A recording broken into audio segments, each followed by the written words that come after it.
CARIBNATION attended the Jamaica Diaspora Conference in July 2017 in Kingston, Jamaica. During the course of that conference, CARIBNATION took the opportunity to speak with a number of individuals, including Minister of State in National Security, the Honorable Pearnel Charles Jr. For those of you not familiar with Mr. Charles, Minister Charles is the son of Speaker of the House of Representatives in Jamaica, Honorable Pearnel Charles Sr., a veteran politician well known throughout Jamaica.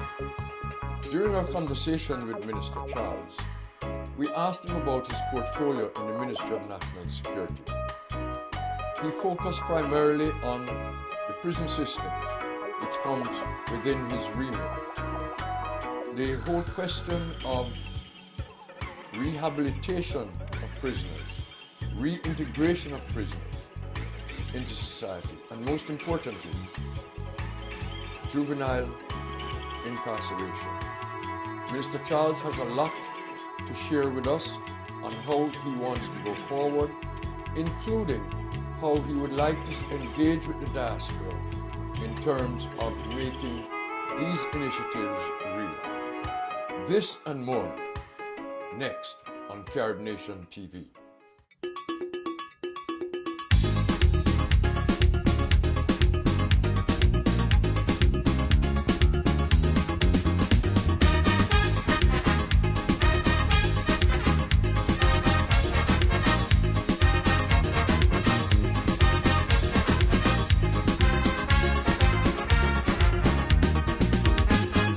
Well, first of all, let me welcome Minister Pearnel Charles Jr. to CARIBNATION TV. Thank you very much, Ambassador.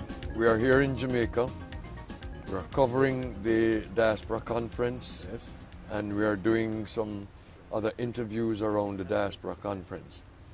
And we are very pleased to have the opportunity to talk to you. Yes. On the one, you share one of the most difficult portfolios in Jamaica. So. That is so. And we have a very strong interest in the diaspora. Yes.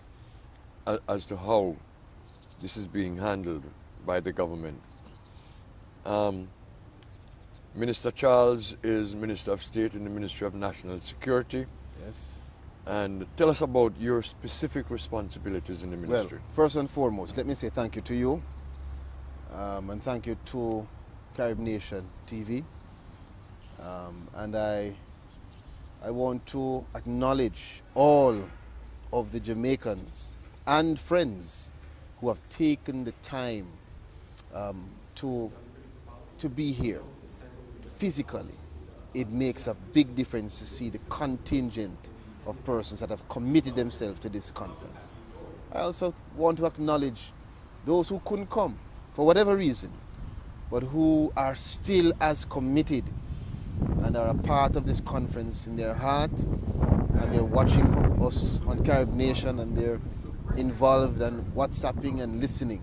So thank you to all the Jamaicans for continuing to participate in the effort to develop our country.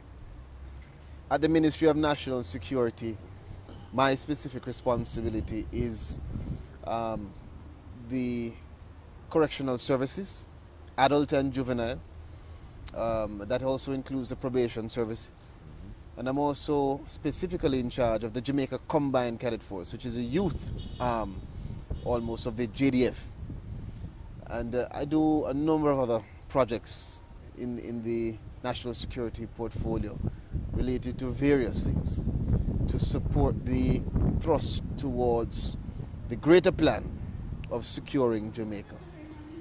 But I do things that are particularly focused on youth engagement and breaking that cycle of crime and violence by engaging our youth in productive ways and finding those decisive mechanisms to really identify not just youth in schools, not just unattached youth, but the youth that are in the vulnerable communities who, whether they have parents or not, are likely to become the next murderer, the next victim, the next perpetrator of a fraud, whatever it may be. and to see if we can prevent, because as you know, if we invest our time in utilizing and gathering information, in devising the necessary social intervention strategies, in training and educating parents and community members on how to conduct themselves, because our youngsters are watching us, then we would have been able to create the kind of environment where prevention will be enabled. And if we can prevent, then we cause ourselves to really avoid a lot of the expenditure in responding to crime and a lot of the wastage that comes with corrupt activities which flow from a society that is used to indiscipline and used to disorder. So we have a huge task. One of the things that that comes under your portfolio is rehabilitation. Exactly. But before I go there, and I want to talk about that, but before I go to rehabilitation, I am pleased to hear you speak of prevention. Yes. Where you have to have that social intervention. Yes. Prior to the young person turning to criminality. And you actually save lots of lives. And lots of cost. And lots of cost. And expense, yes. When you're able to do that. Exactly. But once they're caught up in the criminal justice system and they're incarcerated, what are you able to do in terms of rehabilitation and reintegration into society? Well, let me tell you this. When I assumed the responsibility specific to the correctional services, one of the things I did was to coin a phrase which in my view summed up what I was here to do. And it is purposeful rehabilitation for successful reintegration. It says it all. Importantly. But I tell you this, in doing so, we have to cause inmates that are the adult offenders and juveniles that are wards to value themselves.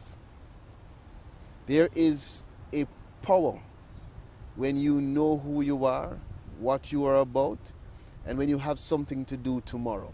Yes. It causes you to really have to consider the decisions you make today, because those consequences mean something. Yes. So one of the first things I tried to do is we did a full tour of all the institutions, and we went in with my team and we brought in the private sector and we brought in persons that we thought were good influencers, and we just spoke to everyone. We spoke to the inmates, we spoke to the officers, we spoke to the ancillary staff, we spoke to the parents and the family members that came to visit them, just to let them know how important the process is of transforming the life and the lifestyle of these individuals that are in our care.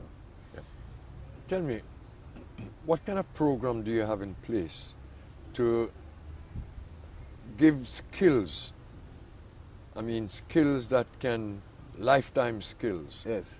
to young offenders, as well as older inmates as well? Well, we have a number of programs. We actually know, what I've asked, or instructed rather, is that a lot of the skills training that was taking place, whether it be in steelwork, furniture making, art and craft, agriculture is a large part of what we do. What I've done is I've formed a collaboration where that skills training will lead to certification. Because the ultimate goal must be to train up these individuals so they become employable, and also to give them the skill set so that they can now, if not employed, create their own employment. Yes.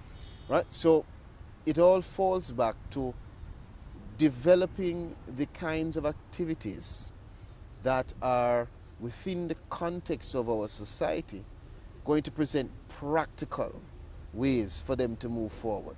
So we focus on activities like farming that will allow for somebody to be able to, in their transition and when they're released, to be able to take care of themselves if they can't get a job.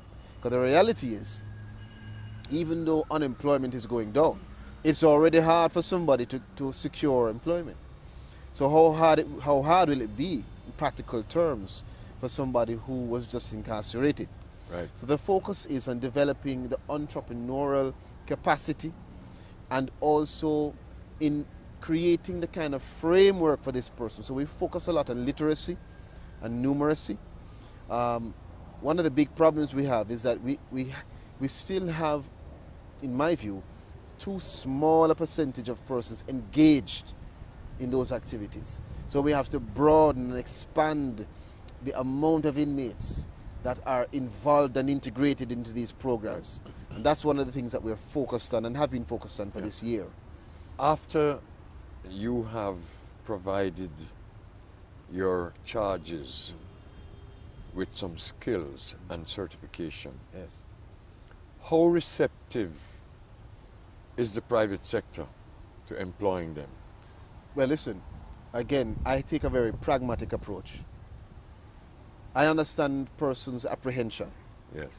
But the good thing about it is that we have been able to work with the Organization of American States, who is operating a program which is funded by USAID through the Trust for Americas called the New Path Program. Okay. And one of the aspects of this very creative program is that it involves the private sector before our juveniles leave incarceration. It allows them to get apprenticeship opportunities, internship opportunities. While incarcerated. While they're incarcerated. And I tell you this, it's a very smart way of getting the private sector to open their eyes to the opportunities that lay in the prisons, and also getting them to be more comfortable with the concept of taking the risk. Remember now, many of the persons who we have, especially juveniles, who are incarcerated, are victims themselves. Yes. I'm not trying to play soft Right. and to Right. say, well, everybody, it must. There are some persons who are incarcerated for whom rehabilitation may take a longer time. Right. So I understand the nuances and the variances. But I can tell you, we have focused our attention on drawing the private sector in. We have a new program that I instituted called the We Transform program, which will collaborate with the New Path program, and it's focused on developing a competition to engage and excite our juvenile offenders for them to work with the correctional officers in their institution to compete against other institutions. Well, what we have found coming out of that is the kind of excitement, the kind of engagement where they are owning unto themselves the responsibility of winning. I noticed you mentioned developing entrepreneurial skills. Yes. How do you get financing made available to someone who is coming out of jail, who has a product they want to develop, or a skill or a trade they want to pursue as an entrepreneur? How do you get the private sector, or is there any government facility in terms of financing? It's very difficult. We already have constraints, fiscal constraints, and we're working within the context of an IMF schematic, which you know. But thankfully we have Food for the Poor that does a lot of work in assisting persons on their post-release, but we need much more.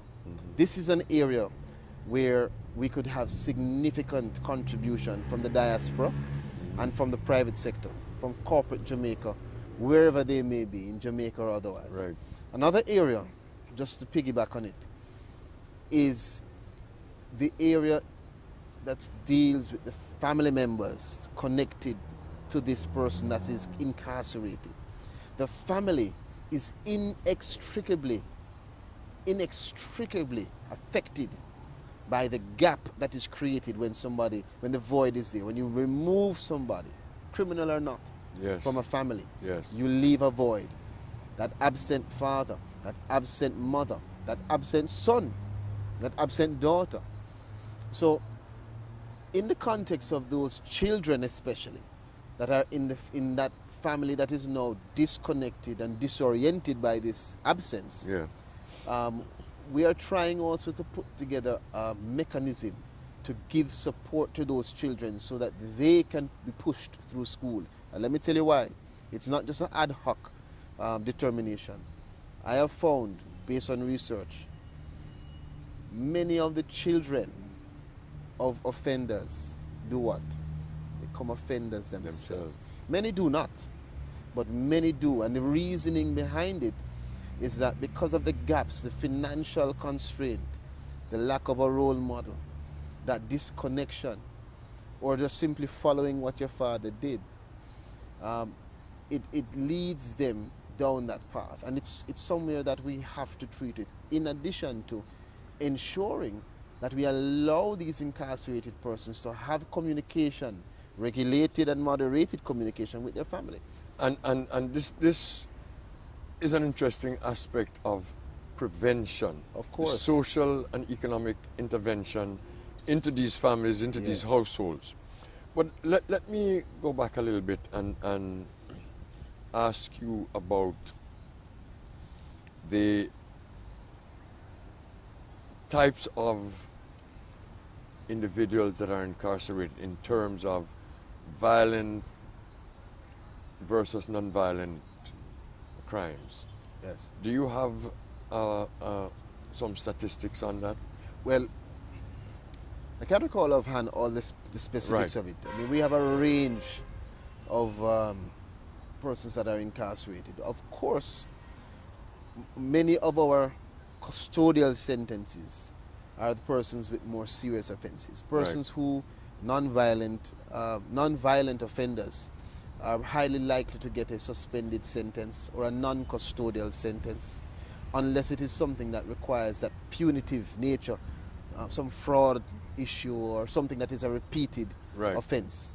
So most of the persons that we may have, for instance, in our three major institutions, have committed some serious offense, but they may not present as much of a risk as somebody who may have committed murder. Right. What we seek to do is, in the last year, we have ramped up, increased exponentially the reclassification of our offenders, with a view to ensuring that persons who are low risk are not put in the same space as persons that might be high risk. And of course it is obvious. Right. It is well said and well known that a prison is a university. And what you learn there depends on where you are, and who you interact with. And your life skills may be enhanced. Exactly. Let me ask you this one. The justice system. Yes. There are a lot of questions arising with the effectiveness of the justice system and, to a large extent, the fairness of the justice system. In your view, do you think the Jamaica justice system over the years has failed the youth offenders? Failed? I'm not talking about any specific government, I'm talking about in general. Of course. And I mean, you're well aware that I'm a former criminal prosecutor, so I can speak from that perspective too. I wouldn't say failed. What I would say, and it's our youth offenders require, they deserve for us to move away from the antiquated approach, for us to have a better understanding of why they have become offenders, and to consider that their mind, their conduct is still developing, and to see it as an opportunity. What I can tell you is that in recent times we have adopted a diversion program approach. That is very good. Which has reduced the number of offenders, youth offenders, going into the institution. And it has diverted them into programs where they can be exposed and engaged in the necessary social intervention, psychosocial programs to assist them. Much more is needed. And in that regard, I can tell you, we have written to the UNODC, and they actually came to Jamaica last month on an observation tour, which we have to thank you and other persons who have been so supportive and guiding us in assisting us with the comprehensive reform of our juvenile justice system. The goal is for us to be able to say that Jamaica is fitted with a juvenile justice system that appreciates the context within which a young person thinks, Yes. appreciates the environment where they're coming from, Right. and appreciates that young persons that commit crimes are usually crying out for something. Yes. And it is an opportunity for us to engage them. Now, again, I have to caution persons listening to me because I'm very passionate about it, and sometimes people say, boy, you want to just focus on rehabilitation, and you don't focus on anything to do with the punitive nature of it. One of the things for us to appreciate is this. When somebody is incarcerated, the punishment of being incarcerated, that is the aspect that is punitive. You're not supposed to take the person in and then beat them to a pulp. What you are supposed to do is take them in and then use the managed environment as an opportunity to change that life. Yeah. And if you can't change it, which I assume, I know for some, we can't change it in the short time that they're in our custody. Or we can't change it because perhaps they have some other issues, a mental issue or not. But whether you can't change it or not, you can impact how other persons respond. And so that's where we go. A lot of the things we're doing now also contemplate the mental health issues. I was going to raise that with you. Well, I can tell you this. A lot of our issues can be traced to the genesis of of untreated Mental illness. or misunderstood mental illness. And primarily, Minister, is because there's a stigma to mental illness. So nobody wants to admit that their child has a mental illness issue. And nobody wants to respond to it. Nobody wants to respond to it. That's the even greater problem. Because if you are causing yourself not to acknowledge it, that's one thing. But if you acknowledge it, but then you cause yourself not to respond appropriately to it, it's just as bad. It is even worse. And it's a public health issue which we have created an interministerial committee to treat with, because it can't be done through the Ministry of National Security. I'm very pleased to hear that, because oftentimes each ministry tends to operate in a silo.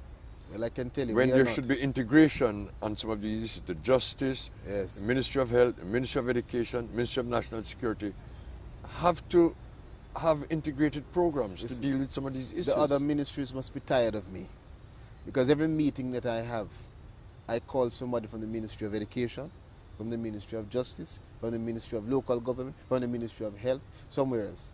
Because you see, take mental health issues. We have to see it as not just a security issue, because the person who has the mental illness has killed someone. It's a societal problem. It is a public health issue, national issue. You know, depression, for instance, even depression. If persons in Jamaica and in the Caribbean would contemplate understanding more about the various causes and the impact of it, then perhaps persons wouldn't be scared or even apprehensive to come out and to go speak to somebody who's a professional to get assistance. Right. And if we had that, what we might see as a result is less persons reaching the stage where that depression or that whatever the illness or issue may be leads them to take a decision which may not be even their own. Yeah. They may not have any control over it. I want to go back a little bit to the rehabilitation program. And agriculture was mentioned. Yes, I can speak on that. And there's an effort, I understand, to have the inmates produce food that they can eat. Yes, man. Eat what you grow.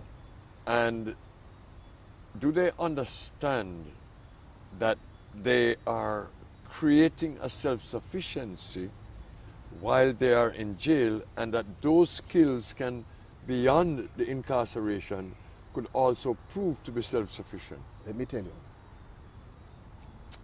I'm so excited to speak about the agriculture programs. We have varying types of institutions, some with a lot of acres of land to cultivate, others with very small areas that could be cultivated, some with none at all. Yes. So what we have done is we have looked on the unique framework and setup of institutions, and we have integrated the kinds of systems depending on the type of institution to fit the need. So at St. Catherine, where there's no space to go out and do farming, Right. we have a hydroponic system. So even though it's only a few, some of the inmates can get exposed to the use of that kind of more contemporary, modern farming, which, by the way, And greenhouse. It produces its products 3 times faster. We have a greenhouse, an organic greenhouse, and another hydroponic system at Tamarind Farm. We have an aquaponics system at Metcalf. We have now recently engaged the Ministry of Agriculture, again another aspect of the joined up approach, where we have developed a committee to evaluate all of the government assets related to our institutions and to find the most effective mechanism to utilize the programs that exist at the Ministry of Agriculture to develop small crops and the most relevant crops Right. on the government assets that are related to DCS, and also they provide us and will provide us with the technical expertise, some equipment, some seeds, so that we do 2 things. We not only expose inmates to different, new, better types and ways of farming, but you also satisfy the aspect of hard labor. Because we have to remember, Yes. these rehabilitation is important, but persons who have been sentenced to hard labor must engage in labor. Is there scope for those incarcerated who have developed certain skill sets to earn any kind of income from those skill sets while still incarcerated? Yes. There is a protocol that allows them, because many of them are masons, tilers, and they actually assist in specific areas where they are allowed to, Right. in the building up of, for instance, a bathroom and such. Okay. So yes, there is a policy on it, and it's something we're developing more to see that we can also get some revenue towards victims. That is fantastic. So there's a lot more for us to discuss. Yes, and I want to thank you because you really shed some light on what you're trying to do, especially in terms of dealing with incarcerated youth and to rehabilitate them and reintegrate them into society. We need the support. I really want to thank you, and I'm sure there are some diaspora members who might be able to support you. We need the support. After they watch this program. Well, I'm listening out for the calls. Yes. All right. Thank you. And thank you to CARIBNATION TV.